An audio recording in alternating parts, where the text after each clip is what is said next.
उस समय गणित का भी विकास हुआ था, या अर्थात ज्यामिति, त्रिकोणमिति और अभियांत्रिक इंजीनियरिंग, जो इंजीनियरिंग होता है ना, अभियांत्रिकी, घर जो बनाया जाता है, सिविल इंजीनियरिंग का भी ज्ञान। देखिए कल का जो हम अध्याय पढ़े थे उसमें सिंधु घाटी सभ्यता का सामान्य परिचय पढ़े थे, ठीक है। आज का जो अध्याय है वो सिंधु घाटी सभ्यता का जो है बृहत अध्ययन करेंगे। क्या पढ़ेंगे? बृहत अध्ययन, मतलब डिटेल में पढ़ाई करेंगे कि सिंधु घाटी सभ्यता कैसी सभ्यता थी, वहां के लोग कैसे थे, वहां की सामाजिक स्थिति कैसी थी, नगरीय आयोजना कैसी थी, आर्थिक स्थिति कैसी थी, राजनीतिक स्थिति की थी कैसी थी, और सभ्यता का पतन कैसे हो गया, और कैसे यह सभ्यता जो है पुनः नगरीय सभ्यता से ग्रामीण सभ्यता की ओर चली गई, ठीक है। अच्छा, सिंधु घाटी सभ्यता कैसी सभ्यता है? और काश युगीन, और एक क्या है? आद्य ऐतिहासिक कालीन। आद्य ऐतिहासिक कालीन ऐसी सभ्यता है जिनका की लिखित साक्ष्य हमारे सामने उपलब्ध तो है, लेकिन हम उनको पढ़ने में सक्षम नहीं हैं या असक्षम हैं। एक ही बात है, असक्षम है, पढ़ नहीं सकते हैं हम, ठीक है। इसलिए इसको आद्य ऐतिहासिक कालीन, काशा का उपयोग होता था इसलिए काश युगीन, और नगर बहुत ज्यादा संख्या में था इसलिए इसको नगरीय सभ्यता कहते हैं। जब हम इसका विस्तार देखते हैं तो उत्तर में क्या, जम्मू के मांडा से लेकर दक्षिण में नर्मदा के मुहाने तक, पूर्व में उत्तर प्रदेश के आलमगीरपुर से पश्चिम में अफगानिस्तान के बलूचिस्तान तक है ना, बलूचिस्तान तक फैला हुआ था। इसका आकार कैसा था? त्रिभुजा आकार। कुल क्षेत्रफल 12,99,000 वर्ग किलोमीटर में, ठीक है। एग्जैक्ट तो पूरी तरह से नहीं पता, लेकिन नहीं है, 12,99,600 वर्ग किलोमीटर में फैला हुआ क्षेत्रफल था। भारत का क्षेत्रफल कितना है? सही बोल रहे हैं। तो भारत का क्षेत्रफल है ना, तो ये जो सभ्यता थी ये मिस्र और मेसोपोटामिया दोनों ही सभ्यता से बड़ी थी। जो इसका क्षेत्रफल था मिस्र और मेसोपोटामिया से दोनों ही बड़ी थी। जो इसको जानने का जो सबसे महत्वपूर्ण स्रोत है वो कंकाल है, जो वहां के लोगों का कंकाल प्राप्त हुआ है, इसी से इस सभ्यता का अध्ययन किया जाता है, ठीक है। तो जॉन मार्शल ने, ये चार्ल्स मेनर्सन ने इस संदर्भ में सर्वप्रथम लिखा था, लेकिन इसके महत्व को समझा नहीं जा सका। अलेक्जेंडर कनिंघम ने भी प्रयास किया, लेकिन जो पूरा तरह से जो संभव हुआ वो जॉन मार्शल के निर्देशन में संभव हुआ। सर्वप्रथम हड़प्पा जो स्थल है उसकी खुदाई हुई थी, इस कारण से इसको हड़प्पा सभ्यता भी कहते हैं। हड़प्पा सभ्यता कहने का क्या कारण है कि सर्वप्रथम हड़प्पा में ही इसकी खुदाई हुई थी, इसलिए इसको हड़प्पा सभ्यता भी कहते हैं, ठीक है। और इसके जितने अधिकांश स्थल हैं वो सिंधु नदी के किनारे अवस्थित है, इसलिए इसको सिंधु घाटी सभ्यता भी कहते हैं, ठीक है। अब देखिए क्या होता है कि सबसे इंपॉर्टेंट है नगर, ठीक है। नगर है ना, नगरीय सभ्यता थी, तो आज से 5,000 साल पहले नगर का अस्तित्व होना बहुत से लोगों को अचंभा में डालता है, ठीक है, या अतिशोक्ति लगता है कि उस समय आखिर ऐसी सभ्यता कैसी विकसित होगी। इसलिए इसका अध्ययन करना हमें बहुत महत्वपूर्ण नजर आता है, इससे हम वर्तमान समाज के बारे में भी जान सकेंगे। देखिए नगर किस प्रकार होते थे, ठीक है, एक नगरीय सभ्यता थी, तो यहां पर आवास निर्माण की जो प्रक्रिया थी वो नगर जैसा दिखता था। जो सड़कें थी वो मिट्टी से बनाई जाती थी। घरों के जो आवास थे उसमें पक्की ईंटों का इस्तेमाल विशेष बात थी। जो पक्की ईंट होता था ना, ईंट को पका के यूज करना, ये विशाल बात थी, ठीक है। पक्की ईंटों का इस्तेमाल, पक्की जो ईंटें थी उनका जो इस्तेमाल किया जाता था, ये एक विशेष रूप से महत्वपूर्ण है इस सभ्यता में, कि इस सभ्यता में पक्की ईंटों का निर्माण किया गया था। नगर नियोजित रूप से व्यवस्थित थी, नगर नियोजित रूप से व्यवस्थित थी, ठीक है, जैसा तैसा नहीं, ठीक है। और सड़कें जो है एक दूसरे को समकोण पर काटती थी, सड़कें एक दूसरे को समकोण पर काटती थी, ठीक है। पक्की ईंटों का इस्तेमाल था, और जो बगल सड़क जो होता था, सड़क के दोनों ओर नालियों की व्यवस्था थी, जिससे जल जमाव की समस्या न उत्पन्न हो जाए। और नालियों का जो निर्माण था वो पक्की ईंटों के इस्तेमाल किया जाता था। जो दोनों ओर नाली बनाया जाता था वो पक्की ईंटों का बनाया जाता था, जिससे कि वो मजबूत रहे। आज का नाली जैसा नहीं कि बना दिए टूट गया 4 दिन में, वैसा नहीं बनता है ना वित्त आयोग द्वारा, वो सब बहुत बेकार नाली रहता है, लेकिन उस समय का नाली ऐसा बनाया जाता था, ठीक है। अच्छा सोचिए, आज से 5,000 साल पहले भी घर टूटा नहीं है अभी भी। हरियाणा जाइएगा, अगर हड़प्पा सभ्यता अगर पाकिस्तान में है ऐसे, ठीक है, तो जाइएगा देखने के लिए, अगर कभी चांस मिला तो देखिएगा, अभी भी उसी प्रकार भवन बना हुआ है। भले वो दब गया था बालू के कारण, लेकिन वो इतना मजबूत था जो आज भी अपने अस्तित्व में बनाए हुए है। आज का घर बन जाएगा तो 2 दिन में टूट जाता है, ठीक है। तो सड़कें बनाई जाती थी मिट्टी की, लेकिन दोनों ओर सड़कें, दोनों ओर जो नालियां थी वो पक्की ईंटों के बनाए जाते थे। दूसरा है आवास। क्या है? अच्छा, जब आवास हम देखते हैं या ईंटों का प्रकार देखते हैं तो इससे क्या चलता है, पता चलता है कि गणित विज्ञान का भी उन्हें ज्ञान था, गणित का भी उनको ज्ञान था, चाहे त्रिकोणमिति हो, ज्यामिति हो, इनका भी ज्ञान उनको था, तभी ना सड़क बन पाएगा। ईटा का कितना रूप देखना है, कितना साइज होना चाहिए, ये सब किससे संभव है? जब तक हमको मैथ नहीं पता होगा, गणित का ज्ञान अगर हमें नहीं होगा तो हम कैसे सड़कों का निर्माण कर सकते हैं? तो इससे पता चलता है कि उस समय गणित का भी विकास हुआ था, या अर्थात ज्यामिति, त्रिकोणमिति और अभियांत्रिक इंजीनियरिंग, जो इंजीनियरिंग होता है ना, अभियांत्रिकी, घर जो बनाया जाता है, सिविल इंजीनियरिंग का भी ज्ञान उनको था, तब ना ऐसा घर बना सकते थे। ठीक है, कोई देखिए यही ना बोलते हैं कि शिक्षा का मतलब सिर्फ ये नहीं है कि हम स्कूल या यूनिवर्सिटी से डिग्री हासिल कर लिए, बैचलर ऑफ टेक्नोलॉजी का डिग्री हासिल कर ली। अब उस समय वैज्ञानिक लोग थे जिनको शैल चिकित्सा का भी ज्ञान था। चरक पता है ना, चरक संहिता पूरा शैल चिकित्सा के बारे में दिया हुआ, ऑपरेशन सब के बारे में। तो उनको डिग्री हासिल नहीं हुआ था कोई विशेष यूनिवर्सिटी में, वो समान अध्ययन करके आयुर्वेद का ज्ञान हासिल किए। ठीक है, शैल चिकित्सा के बारे में जाने, ये सब के बारे में जाने। तो डिग्री जो परंपरागत डिग्रियां होती हैं वो जरूरी नहीं है कि ज्ञान का सूचक हो, ज्ञान का सूचक वही नहीं हो सकती है। ठीक है, तो आवास जैसे थे बहुमंजिले आवास। ठीक है, एक मंजिला और बहुमंजिला आवास होता था, बीच में आंगन होता था और चारों ओर कमरे होते थे, जिसमें रसोई घर, शयन कक्ष, सोने के लिए जो यूज होता है शयन कक्ष, ये सब सारे आवास जो है बने हुए थे। ठीक है, चारों ओर दरवाजे मुख्य द्वार पर न खुलकर किनारे की ओर खुलते थे, और अधिकांश घरों में जो दरवाजे होते थे पीछे की ओर होते थे, न कि आगे की ओर। सिर्फ लोथल में जो है दरवाजे आगे की ओर मिले हैं। ठीक है, लोथल सिंधु घाटी सभ्यता का एक महत्वपूर्ण स्थल है। ठीक है, जो गुजरात में अवस्थित है, ये एक प्रकार का बंदरगाह भी था। इस सब के बारे में भी जानेंगे, क्योंकि जगह के बारे में भी जानना इंपॉर्टेंट है, क्योंकि जो भी हमें साक्ष्य प्राप्त हुआ है वो उन निम्नलिखित स्थलों से ही प्राप्त हो सका है। ठीक है, आवास कैसे थे? बहुमंजिले भी थे और एक मंजिला भी था। अच्छा, एक देखिए, जो नगर है वो दो भागों में विभाजित था, एक निचला नगर जो पूर्व में स्थित था और एक उच्च नगर जो पश्चिम में स्थित था। इधर पश्चिम किधर है? अच्छा, हम जहां पर घर में पढ़ाई करते थे ना, वहां जो पश्चिम है ना, ऊंचा, खुद ऊंचा में है।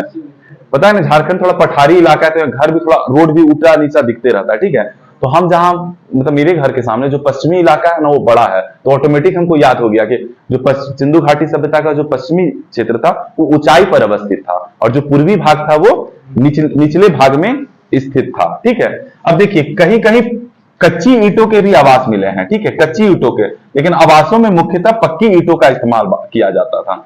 अच्छा, बहुमंजिला और एक मंजिला आवास मिला है। ठीक है, इससे क्या पता चलता है ना कि समाज में जो है असमानता भी था, मतलब ये नहीं था कि पूरी तरह से समाज समान था। कोई भी समाज समानता के आधार पर स्थापित नहीं होता है, कुछ अमीर भी होते हैं, कुछ गरीब भी होते हैं। ठीक है, लेकिन आवास जो है, लेकिन व्यापक स्तर पर हमें असमानता देखने को नहीं मिलती कि झुग्गी झोपड़ी ये सब जैसे घर होता है उसका ज्यादा अवशेष हमें नहीं मिला है, लेकिन कुछ असमानता सिंधु घाटी सभ्यता में पाई जाती थी। अच्छा देखिए, मोहनजोदड़ो से बहुत सारा जो है ना आवास मिला है, जैसे अन्नानागार, स्नानागार, ठीक है, विशाल भवन, प्रशासनिक भवन, ये सब भी प्राप्त हुए हैं, जिससे पता चलता है कि व्यापार जो है अधिशेष में था।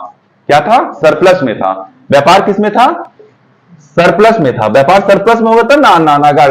अब जो खाने के लिए है और कमाएगा खाएगा, उसके लिए सरप्लस क्या चीज रहेगा? सरप्लस कब होता है? जब आपके पास अतिरिक्त कोष हो, तभी ना आप कोई चीज सरप्लस रख सकते हो या अनाज का भंडारण कर सकते हो। तो अन्नानागार के साक्ष्य मोहनजोदड़ो से मिले हैं, जिससे पता चलता है कि अनाज का है जो भंडारण किया जाता था, जैसे आज का कोल्ड स्टोरेज होता है ना, उसी तरह उस समय भंडारण किया जा सकता था। देखिए, विशाल जो सार्वजनिक भवन है, सार्वजनिक मतलब क्या होता है? किसी को बोलते हैं पब्लिक गुड्स है, तो पब्लिक गुड्स क्या है बताइए? पब्लिक गुड्स मतलब सबके लिए खुला हुआ है, ठीक है। प्राइवेट गुड मतलब सबके लिए नहीं है, पब्लिक गुड्स जो है सबके लिए। सड़क है सबके लिए है ना, सड़क में किसी को चलने से रोका जा सकता है नहीं ना, सरकारी संपत्ति है, सबके लिए खुला हुआ है, पब्लिक गुड्स है, वो पब्लिक गुड्स है। कुआं है, जो सार्वजनिक कुआं होता है, चापाकल होता है, सब सार्वजनिक स्थल है। तो मोहनजोदड़ो से प्राप्त स्नानागार, स्नानागार जो है ना, संभवतः सबसे बड़ा प्रशासनिक, सबसे बड़ा सार्वजनिक स्थल है। सबसे बड़ा सार्वजनिक स्थल कौन है? स्नानागार। स्नान करने का जो स्थल था वो सबसे बड़ा कहां से मिला है? मोहनजोदड़ो से। अच्छा, मोहनजोदड़ो जो है कौन से नदी के किनारे अवस्थित था? सिंधु घाटी, सिंधु नदी के किनारे, और हड़प्पा रावी नदी के किनारे। ये दोनों स्थल पाकिस्तान में खोजे गए हैं, ना कि भारत में। कहां खोजे गए हैं? क्योंकि वर्तमान जब हम पुरातन इतिहास को पढ़ रहे हैं तो पूरा भारत एक साम्राज्य के रूप में देखेंगे, उपमहाद्वीप के बारे में, इसलिए है। लेकिन अधिकांश जो स्थल हैं वो पाकिस्तान में खोजे गए हैं। भारत में भी कुछ स्थल हैं जैसे कालीबंगा, लोथल, चहंदड़ू, ये सब जितने भी जो भी स्थल हैं, हरियाणा से भी कुछ स्थल खोजे गए हैं। तो इस प्रकार से कुछ स्थल के बारे में हम जानेंगे। ठीक है, ये हम लोग क्या जाने? सामान्य परिचय, आवास के बारे में, सार्वजनिक स्थल के बारे में। ठीक है, अब हम धीरे धीरे इसके स्थिति के बारे में जानेंगे कि सामाजिक स्थिति कैसी थी, आर्थिक स्थिति कैसी थी, राजनीतिक स्थिति कैसी थी और व्यापार कैसा था। ठीक है, तो पहली क्या था? आर्थिक स्थिति। क्या था? आर्थिक स्थिति। देखिए, जब हम कॉम्पिटिटिव एग्जाम का प्रिपरेशन करते हैं ना, तो सब फैक्ट इंपॉर्टेंट नहीं है। ठीक है, जो जनरल कंपटीशन का एग्जाम होता है उसमें सब फैक्ट इंपॉर्टेंट नहीं है। हम कुछ फैक्ट आपको बताएंगे जो एग्जाम के दृष्टिकोण से इंपॉर्टेंट होगा। ये सब पढ़ाने के दृष्टिकोण से, क्योंकि जानना जरूरी है। जब तक आप इसका ज्ञान नहीं होगा, आप किसी सभ्यता को समझ नहीं सकेंगे। सभ्यता को समझने के लिए वहां के लोगों के बारे में जानना हमें जरूरी है। वहां की सामाजिक स्थिति कैसी थी, आर्थिक स्थिति कैसी थी, राजनीतिक स्थिति कैसी थी, सांस्कृतिक स्थिति कैसी थी, कला और शिल्प का क्या प्रगति हुआ, सभ्यता का पतन कैसे हुआ, ये सब जानना जरूरी है। कृषि सबसे इंपॉर्टेंट है। क्या कृषि में क्या चीज का उपयोग किया जाता था?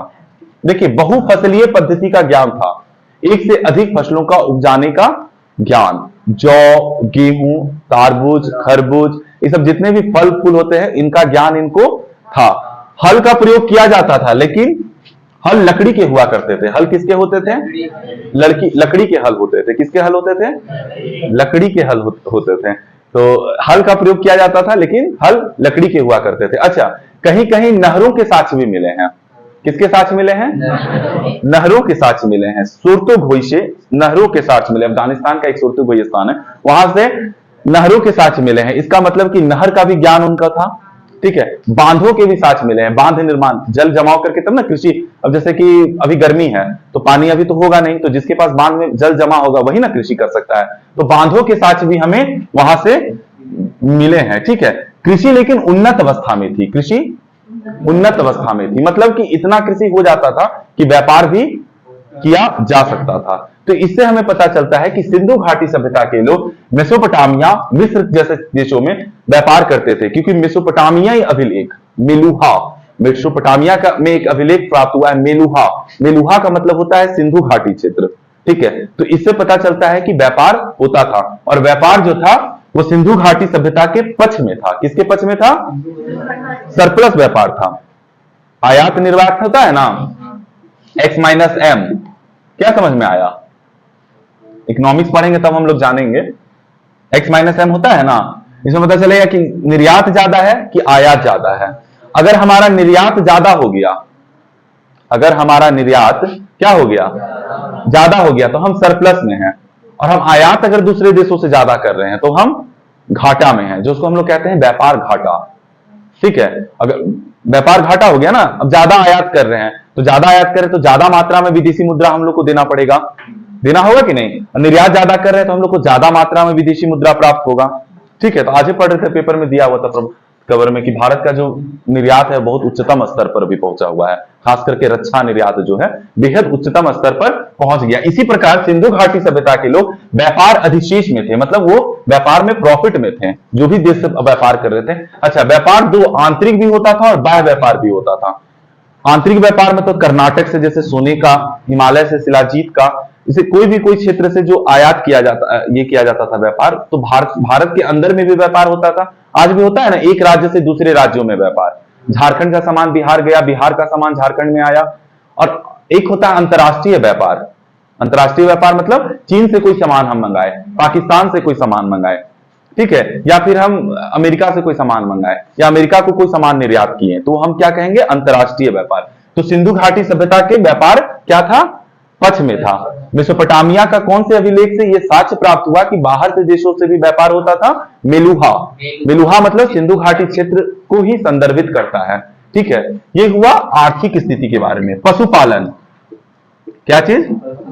अच्छा, कृषि भी होता था और पशुपालन भी होता था। कृषि भी होता था और पशुपालन भी होता था। व्यापार पशुओं में किसका, भेड़, बकरी, ठीक है, गाय, ऐसे। घोड़े का साक्ष्य जो है कंफ्यूज है कि मिला है कि नहीं, संभवतः, लेकिन सुरकुटदा से कुछ घोड़े के अवशेष मिले हैं, इसलिए कहा जा सकता है कि सिंधु घाटी सभ्यता में घोड़े भी पाए जाते थे। सुरकुटदा से घोड़े के साक्ष्य मिले हैं, लेकिन अभी हम पूरी तरह से क्लियर इसके संदर्भ में नहीं है। नहरों के साक्ष्य मिले ही, बांधों के साक्ष्य मिले ही, घोड़े के साक्ष्य मिले, पशुपालन। अच्छा, कुबर वाला जो सांड था, जिसका कुबर था, उसका विशेष महत्व था और उसका धार्मिक महत्व भी था। मोहनजोदाड़ो मूवी देखे ना ऋतिक रोशन का, तो कुबर वाले सांड का विशेष महत्व था समाज में। व्यापार की विधि वस्तु विनिमय प्रणाली थी। क्या थी? मुद्रा का प्रचलन नहीं था, वस्तु विनिमय प्रणाली थी। वस्तु विनिमय प्रणाली क्या होता है? वाटर सिस्टम, एक सामान से दूसरे। अभी असम में एक मेला लगता है, वहां अभी यही पद्धति है, एक सामान लीजिए, दूसरा सामान प्राप्त कीजिए, ठीक है। वस्तु विनिमय प्रणाली, वस्तु विनिमय प्रणाली का प्रचलन था। क्या? वस्तु विनिमय प्रणाली, ठीक है, वस्तु विनिमय प्रणाली का विकास था, ठीक है। वस्तु वाटर, इंग्लिश में वाटर सिस्टम कहते हैं इसको, वस्तु विनिमय प्रणाली का प्रचलन था, ठीक है। माप तौल की इकाइयों का भी प्रचलन मिला है, कुछ माप तौल की इकाइयों का भी साक्ष्य हमें मिला है। 16 के बाटों में माप तौल की इकाइयों के साक्ष्य भी हमें मिले हैं। इसका मतलब पता चलता है कि वजन करना भी उन लोग को आता था, ठीक है, सिंधु घाटी सभ्यता में। देखिए, हम जब इतिहास पुरातन पढ़ रहे हैं जिसमें सिर्फ पुरातात्विक साक्ष्य उपलब्ध है, और उसमें भी वो पुरातात्विक साक्ष्य जिनका हम आज भी अध्ययन करने में असक्षम हैं, तो हम बहुत चीज अनुमान पर आधारित करते हैं, ठीक है। इसलिए हम लोग जब भी हम लोग इतिहास सिंधु घाटी का पढ़ते हैं, शायद ऐसी व्यवस्था रही होगी, शायद ऐसा रहा होगा, एकदम एग्जैक्ट नहीं कह सकते कि यही होगा एकदम।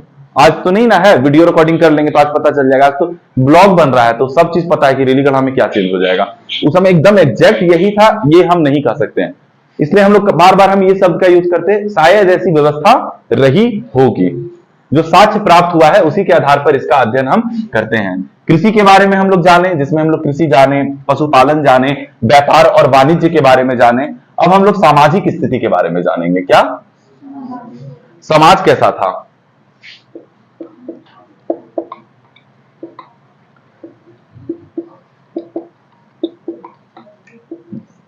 सामाजिक स्थिति में परिवार की महत्वपूर्ण भूमिका थी। मतलब परिवार एक महत्वपूर्ण इकाई था, परिवार एक महत्वपूर्ण इकाई था। इस पर भी कुछ मृण मूर्तियों की अधिकता, मातृशक्ति की मृण मूर्तियां मतलब मिट्टी का बना मूर्ति की अधिकता से यह पता चलता है कि संभवतः समाज मातृसत्तात्मक हुआ होगा। संभवतः समाज मातृसत्तात्मक होगा, मतलब मातृ प्रधान समाज हमारा रहा होगा। परिवार की समाज में महत्वपूर्ण भूमिका थी। प्रशासनिक समाज में योद्धा वर्ग का अस्तित्व नहीं मिलता है, योद्धा वर्ग का अस्तित्व हमें नहीं मिलता है, जो वॉरियर कहते हैं उसका अस्तित्व हमें नहीं मिलता है। व्यापारी का महत्व मिलता है, व्यापारी का महत्व मिलता है, व्यापारी का महत्व है, लेकिन हमें समाज में किसका नहीं मिलता है? सैनिक वर्ग का हमें अस्तित्व नहीं प्राप्त होता है। दूसरा चीज, शवाधान पद्धति। शवाधान पद्धति मतलब अंतिम संस्कार की क्या विधियां समाज में प्रचलित थी? क्या समाज में प्रचलित थी? तीन रूप से मुख्य रूप से अंतिम संस्कार किया जाता था। तीन रूप से मुख्य रूप से, एक अंतिम संस्कार होता है कि पूरी तरह से शरीर को अग्नि के में स्वाहा कर दिया गया, ठीक है, अग्नि के हवाले कर दिया गया। दूसरा विधि यह हो सकता है कि उसको गाड़ दिया गया, और तीसरी विधि यह होता है कि उसको जलाकर या उसको छोड़ दिया गया कहीं पर, जीव जंतु खा लिए और पुनः उसको बंद करके उसका जो अवशेष है उसको नदी में प्रवाहित कर दिया जाता था। तो शवाधान की पद्धति इसी प्रकार सिंधु घाटी सभ्यता में मिली है, ठीक है। बड़े बड़े कंकालों के साथ उन्हें जीवन उपयोगी वस्तुएं, चाहे विलासिता की वस्तुएं हो, विलासितापूर्ण वस्तुएं हो या आवश्यकपूर्ण वस्तुएं हो, के साक्ष्य भी मिले हैं। मतलब सबों के साथ विलासितापूर्ण वस्तुएं या फिर उनके जीवन की जरूरी वस्तुओं को भी उनके साथ दफनाया जाता था। इससे यह पता चलता है कि तत्कालीन समाज में पारलौकिक सत्ता पर भी विश्वास किया जाता था, कि अर्थात जीवन के बाद भी व्यक्ति का जीवन होता है। इसी से ऐसे पता चलेगा ना, आखिर क्यों डालेगा कोई, मतलब सोच रहा है कि इसके बाद भी उपयोग करता होगा तब ना। परिवार के जाने में शवाधान पद्धति के बारे में हम जाने। समाज का अस्तित्व था, समाज का अस्तित्व होगा ही। समाज में जो है ना जुलाहों की विशेष स्थिति थी, जो बोलते हैं ना कर्मकार वर्ग, जो मिट्टी का सामान बनाते हैं, ये कुम्हार, जो लाहन कुम्हार जो है मिट्टी के सामान बनाते हैं, या फिर जो कलाकारी करते हैं, शिल्प करने वाले, शिल्पकारिता का विशेष स्थान था। देखिए, सिंधु घाटी सभ्यता के संदर्भ में हमें एक बात नजर आती है कि यह सभ्यता व्यापार आधारित सभ्यता थी। ठीक है, व्यापार का महत्व अत्यधिक था, इसलिए व्यापारी वर्ग को विशेष स्थान था समाज में, व्यापारी वर्ग को विशेष स्थान था। तो इतिहासकारों का ऐसा मानना है कि शासन की जो सत्ता थी वो व्यापारी वर्ग के हाथों में थी, लेकिन उसकी सहायता के लिए पुरोहित वर्ग योगदान देता है। मोहनजोदाड़ो से एक साधु की मूर्ति मिली है। ठीक है, एक साधु की मूर्ति मिली है, जिससे पता चलता है कि पुरोहित वर्ग का भी अस्तित्व तात्कालीन समाज में था। पुरोहित वर्ग का अस्तित्व भी तात्कालीन समाज में था। ठीक है, व्यापार के बारे में हम लोग जान गए, समाज के बारे में जाने, परिवार के बारे में जाने, समाधान पद्धति के बारे में जाने। इससे हम सिंधु घाटी सभ्यता के समाज का अध्ययन कर सकते हैं। ठीक है, वर्तमान साक्ष्यों के आधार पर ही हम इतिहास का अध्ययन कर पाते हैं, और कोई हमारे पास माध्यम क्यों नहीं है, क्योंकि ये सिंधु घाटी सभ्यता आदिकालीन सभ्यता है, अर्थात इसके साक्ष्य तो हैं लेकिन उन्हें अभी तक पढ़ा नहीं जा सका है। भाव चित्रात्मक लिपियां प्राप्त हुई, लेकिन वो कैसी थी? चित्रात्मक लिपि थी, लेकिन जिनका अध्ययन अभी तक नहीं किया जा सकता है। चित्र में सर्वाधिक मछली का उपयोग किया जाता था।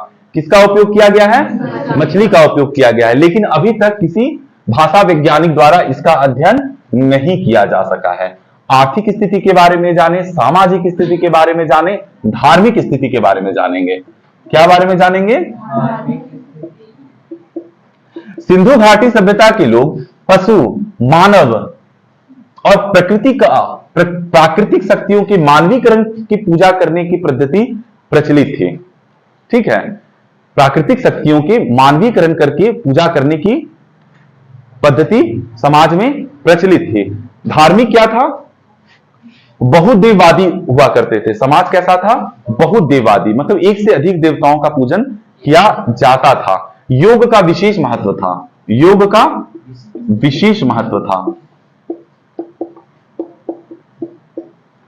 फिर भी इनका समाज ज्यादा इहलौकिक था, पारलौकिक से ज्यादा इहलौकिक, मतलब वर्तमान जीवन का जो जीवन है उसको ज्यादा महत्व दिया जाता था। पारलौकिक सत्ता से जगह इहलौकिक जीवन में को ज्यादा महत्व दिया जाता था। योग का विशेष महत्व और इहलौकिक सत्ता को विशेष महत्व दिया जाता था। कुंवड़ वाला सांड, कुंवड़ वाला एक सांड था जिसका समाज में विशेष स्थान था। ठीक है, और उसको पूजनीय माना जाता था। ठीक है, एक मूर्ति मिला है जिसमें कि एक जो नारी है, स्त्री है, उसके गर्भ से पेड़ को निकलता दिखाया गया, पौधे का निकलता दिखाया गया। इससे पता चलता है कि उर्वरता देवी का भी, उसको उर्वरता देवी, उर्वरता मतलब होता है ना, जनन की देवी माना गया है, जनन की देवी। ठीक है, इससे यह पता चलता है। दूसरा एक फैक्ट हम लोग समझते हैं इसमें कि उर्वरता देवी का विशेष महत्व था। लिंग पूजा, योनि पूजा का भी प्रचलन समाज में था। ठीक है, जो कि किसको चिन्हित करता है? प्रजनन शक्तियों के पूजन की भी विधि समाज में प्रचलित थी। ठीक है, धार्मिक स्थिति के बारे में हम ये जानते हैं। ठीक है, कि जो पारलौकिक सत्ता है से ज्यादा इहलौकिक थे, बहुदेववादी थे, पशु के रूप में पूजा की जाती थी। सांड, कुंवड़ वाला सांड का पूजा किया जाता था ना। लेकिन तत्कालीन समाज में, जैसा हम वैदिक सभ्यता में गाय को पूजनीय देखते हैं, इस समाज में ऐसा हमें कोई अस्तित्व नहीं मिलता है कि गाय पूजनीय थी। ठीक है, पशुपालन प्रचलन था, लोग भोजन करते थे। भोजन मांसाहारी और शाकाहारी दोनों भोजन था। मांसाहारी और शाकाहारी दोनों भोजन थे।